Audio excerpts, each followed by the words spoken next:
Hey, what's up guys? Dustin here with Rocky Mountain ATVMC. Today I'll be showing you how to install the Shock Therapy Spring Kit on a Polaris RZR XP4 1000 with Walker Evans shocks.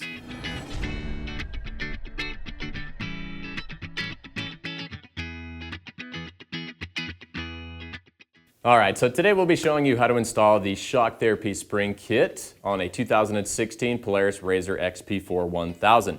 Now, Shock Therapy makes some really great suspension products, everything from all-out factory suspension like what we have on our Rocky Mountain Race RZR to spring kits that you can install yourself at home. Now, all-out factory suspension may not be the best route for you nor the most affordable. However, if you're looking to improve the ride on your Polaris RZR, this spring kit from Shock Therapy will definitely do the trick. All right, let's show you how to get it installed. Okay, so first thing we want to do is elevate the machine. We need to get the tires up off the ground. With the machine in the air, we can start by removing the front tire. Next, we can move on to removing the shocks bolts. Now for the front, we're going to use a 15mm socket with wrench and a 15mm open-ended hand wrench. Once the lower shock bolt is removed, take a jack stand or something suitable to support the A-arm. Remove the top shock bolt. With those removed, we can pull the shock free of the machine. Now onto the back of the vehicle, we can remove the rear tire. Once the rear tire is removed, we can take out the lower shock bolt. We'll be using an 18mm socket with driver and an 18mm hand wrench. Now when you remove the shock's lower bolt, you will want to support the trailing arm with a jack stand or something suitable. At the shock's reservoir, if you follow the hose routing, it's going to route down through the rear part of the machine's back end. Now there's a fascia piece we'll have to take off, and then we can remove the straps that hold the reservoir to the frame. With that removed, we'll route it down through the machine. Then we can remove the shock's top bolt, and then remove the shock itself. Okay, so we're up here top side at the bench. We've got our shocks removed from the machine. Over here we've got our spring kit from Shock Therapy. So this is their level 4 spring kit. It's going to come with every spring that we need for the shocks as well as the crossover nuts. These guys here, we'll explain a little bit more about how these function later. So in the kit it's going to come with our rear lowers, rear uppers, front lowers, and front uppers. They'll be labeled just with some abbreviations so you can tell which springs go where. Now, we will be needing a spring compressor to get these installed, and you'll see that process as we get in here further. Also, we've got a few tools that we're going to be using. We've got some compressed air, safety glasses for using the air. We're going to need to clean off these threads. As you can see on these shocks here, we pulled them right off the machine. They haven't been cleaned yet. We've got a lot of dirt, debris, and stuff in there. So we want to get this cleaned up so we can make the process go smoothly. Then we've got our nylon brush. And here we've got the OEM tool. This is going to be used to remove the preload adjuster. This should come with your machine in its stock toolkit. If you don't have one, you're going to want to pick one of these up. We've got our tape measure for when we set our next settings, flathead screwdriver, which I'll show you how this will come in handy next, and then of course some lube. So with that in mind, we'll get this mounted into the vise and show you how to get it done.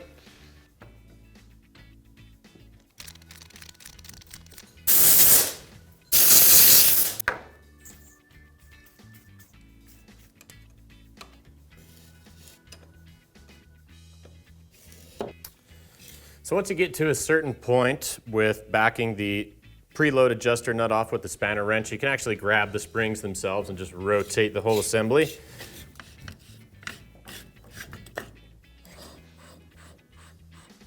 Okay, so once we've got the preload adjuster out of the way, we're going to need to get this bump stop pulled up along the shock shaft so that we have enough room to remove the springs retainer. So that's where I'm going to take my flathead screwdriver. I'm going to just wedge it underneath it slightly, press it up. Hopefully it's not too difficult to slide along the shaft. Then we can pull this up out of the way, pull our spring back, get the spring retainer to come off, set that aside, pull off our lower spring, spring divider, and then our tender spring. Then we're basically ready to install our new springs. Now before we do this, I'm gonna go ahead and clean up these threads, make sure this is nice and clean, then we'll lube it up with some lube, and then we'll get started on the assembly process.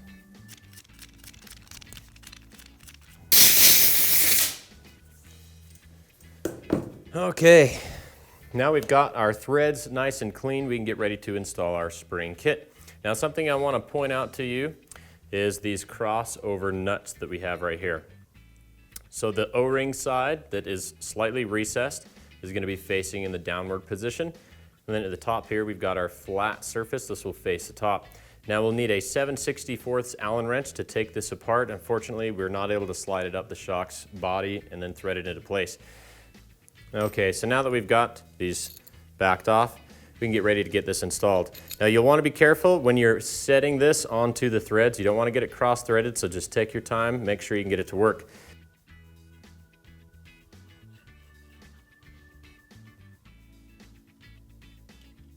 So once we get it mounted to the threads, make sure that we've got the recessed side of the crossover nut facing downward. And we're going to just kind of lightly thread these fasteners into place so that it can hang on to the shock body. Okay, now Shock Therapy will give you a set of instructions that has a recommended position for where the crossover nut's going to reside. Now when you take this measurement, we're going to be measuring off the top side of the shock body where the threads end. So that'll be our starting point. Now when we measure to the crossover nut, we're going to measure to the bottom side. So for this, they want it to sit at 5 1/4 inches. Okay, now once we've got the distance of our crossover nut length measured, we've got it set into position, we're going to want to access this later down the road to make any fine-tuning adjustments. So it's a good idea to have the fasteners, the heads of them, face the outside of the machine so later we can access them and make adjustments as needed. Okay, so once we've got our crossover nut on, we'll take the bump stop O-ring, not really bump stop, but the O-ring rather. We're going to slide this onto our shock body. Okay, we've got that seated into place. So now we'll take our front upper. It'll have it labeled. Place this on.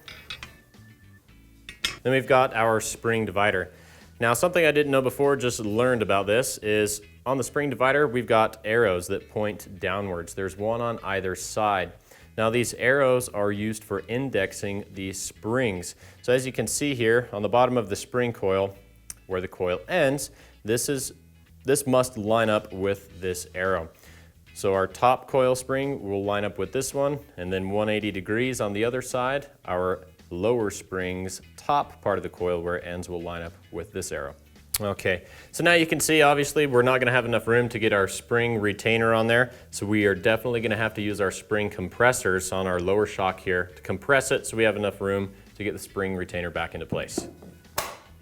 Alright, so these are really cool tools, very useful. You can use them on lots of different applications. It's a spring compressor, pretty basic. Just going to hook onto our spring coils here. We'll tighten it, we'll put one on both sides, and it'll evenly compress our spring. Now this one's from Tusk. There's a lot of other types of spring compressors that you can pick up out there. I found that this Tusk one is a really good one, so you can find this on our website at RockyMountainATVMC.com. We're going to mount this up here to our tender.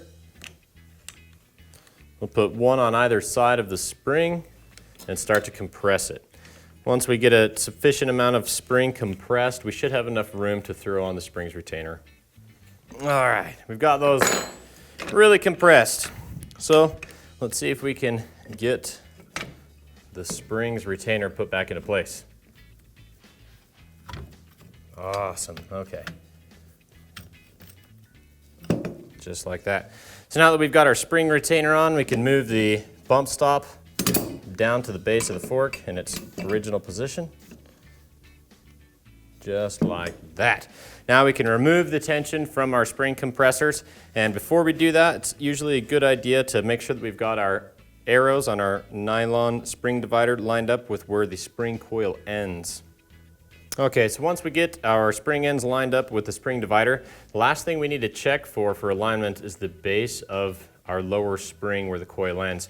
We don't want it to be anywhere near this opening on the spring retainer. This opening must face at least 180 degrees away from where this coil ends. So we'll hold this up, and we can just turn our spring retainer 180 degrees.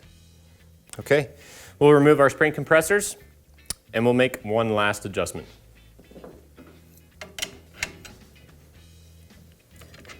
We've got everything installed, aligned. The last thing that we need to do is set the preload adjuster's distance. Now we're going to measure off of the top of the shock body from where the threads stop to the bottom side of the spring preload adjuster. So that's right here where the spring is going to sit against the adjuster itself. Now you can use the spanner tool to make this adjustment. I've found that it's a lot easier to just turn the whole spring assembly. So we're going to turn this until we get to our 2 1/4 inches of preload. Okay, it looks like we're sitting right at 2 1/4 inches. So we've got our spring preload set for our front shock. We're finished with this one. We can set it aside and we can move on to the rear. Okay, now for the rear shock, disassembly is going to be the same process. Clean up the threads, blow them off with some air, lube up the threads with some WD-40 or something suitable. We'll back our preload adjuster nut all the way so that we have room to remove the spring retainer. Before we do all this, let's pull off this mud guard real quick and then we can get to work. Okay, so now that we've got our preload backed off completely, we've got a lot of slack, we can move our springs around. We need to move the bump stop up out of the way so that we can get the spring retainer free of the shock. So I'm just going to take my flathead screwdriver, I'm going to lever against the fork spring itself. This one may be a little bit more difficult than the front spring, so you may have to work at it for a little bit. Okay, now when it comes time for reassembly, just remember that the mud guard frame or bracket, mounting bracket, is going to be mounted with these tabs facing down. Don't face them up because then the spring's not going to sit properly. Just keep that in mind. All right, we've got the spring retainer off. We can pull off our main spring,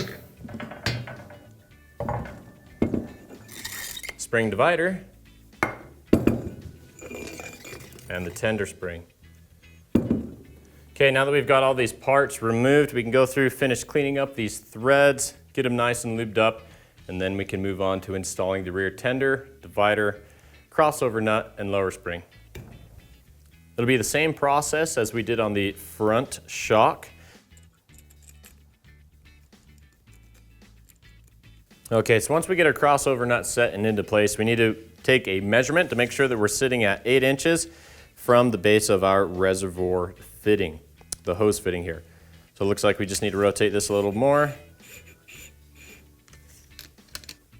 And we're there. Now again, remember, we want to face the top of the fasteners so that they're in an accessible position once the shock's mounted on the machine in case we need to make any further adjustments. Once we've got that set into place, we can take the O-ring, slide it on.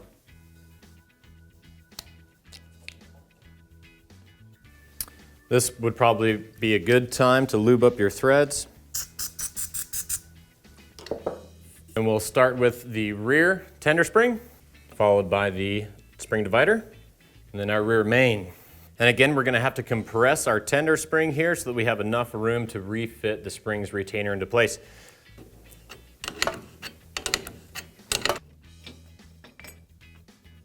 Now we do need to index all of our components here, so again, these arrows are going to indicate where the spring coils will stop. Our top tender spring coil should end here. And for our lower spring, our spring coil will end on the other side. Again, on the base of the spring here, the shock assembly, we want this opening to face 180 degrees from where the spring coil ends on our lower spring. So now we have everything set up. Our springs are aligned, properly indexed, how they should. The last thing that we need to do is set our spring preload. Now, Shock Therapy recommends that we have 2 1/4 inches. So we're gonna measure off of the reservoir's fitting that comes out of the back side of the shock here to just this bottom side of the spring preload adjuster where the spring meets the adjuster itself. Okay, so it looks like we're right there at 2 1/4 inches of preload. So we've got that set. We just need to reset the position of our bump stop, get this into its position. Then we're ready to take it out of the vise and get it installed on the machine. All right, so a quick tip before we get the shocks installed on the machine. There's something we need to take care of real quick. These here in my hands are the spherical joint spacers. These are what the bolts are going to slide through when they're mounted to the machine. These get dry often and they will squeak and just kind of make an annoying noise. So we're going to just take some grease them up real good, and it'll also help them to stay in position when they're mounted into the spherical joint. So make sure to do that before you get your shocks installed on the machine.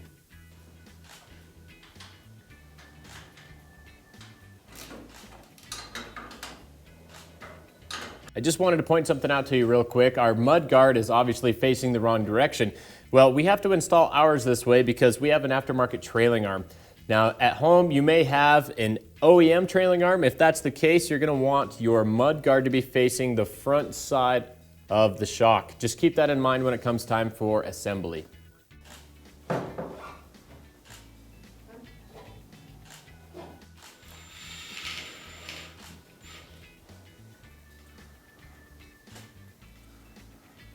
Once you've got your rear shock installed on the machine, be sure to torque it to the appropriate torque spec. For the rear, we're going to set these at 70 foot-pounds. If you have a different machine, be sure to reference your service manual for the proper torque specs.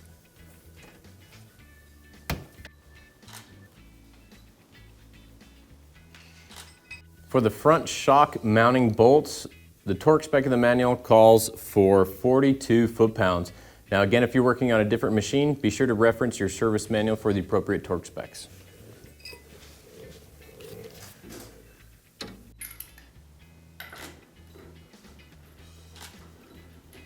Okay, so we've got our suspension spring kit installed on both sides of the machine. Now we're ready to lower it to the ground. So once we get it down to the ground, we need to go drive it around for about 100 yards to allow the suspension to settle. Then we'll bring it back in and we need to check our ride height. Okay, so we just brought the machine back in from driving it around outside in the parking lot. Now we need to check our ride height. So I'm taking this measurement at the lower A-arm, just at the back bolt here where the skid plate is. So from my perspective here, I'm looking at about 14 inches.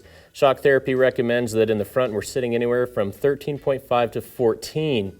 Now we'll need to move to the back of the machine and take another measurement to see what our front to rear bias measurement is.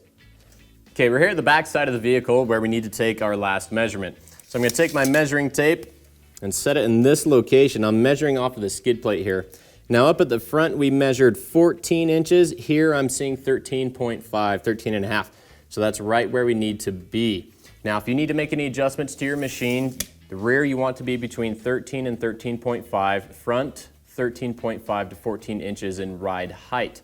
Now, if you need to make some adjustments, do so. Go ride the machine around, bring it back to a nice level area where you can take a measurement, measure it, and that's how you take your ride height measurements. Again, you want to be sitting about 1/2 an inch higher in the front than opposed to the rear.